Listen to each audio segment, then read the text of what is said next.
For Canada, Shaka, it's about getting their FIFA ranking up so that they can possibly be involved in the Hex for World Cup qualification. Yeah, given the format change to CONCACAF qualifying and how you qualify for that Hex is important for Canada to get results against opposition such as the US in trying to improve. Right now, Canada sits 7th in CONCACAF. The top 6 qualify for the Hex.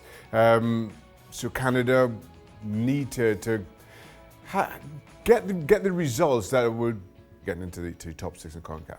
US are almost a year in under Gregg Berhalter. Some ups and downs in terms of results. There's been some difficulties in terms of scheduling certain friendlies against teams maybe of a certain calibre. But when we take a look at them in the calendar year, you can see here just one win against top 50 opponents. That was Costa Rica.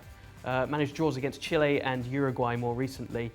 2 defeats against Mexico, one of those in the Gold Cup final and one against Venezuela, losing 3-0 to both Mexico and Venezuela during this year.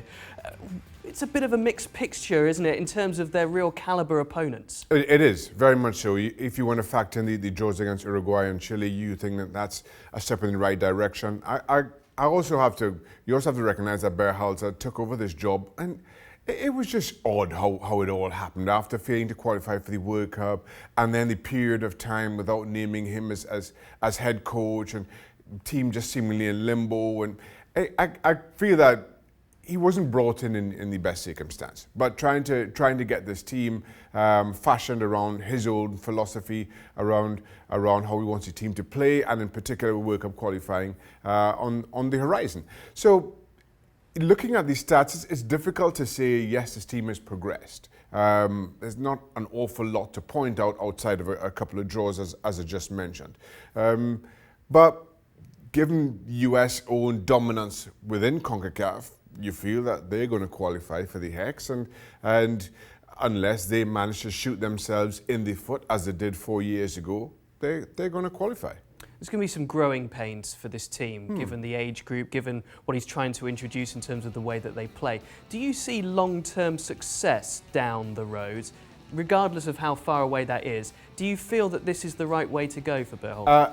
I feel that the US national team has to decide or figure out what their philosophy is and plan for the long term in that regard. Now, I say that because Jürgen Klinsmann, when he first took over, and on the back of a couple of good results against Germany and Netherlands, back-to-back good results, he felt and professed to the world that this US team needed to possess the ball more and against this kind of opposition. Well, I thought the US have never done that well. Not even within CONCACAF.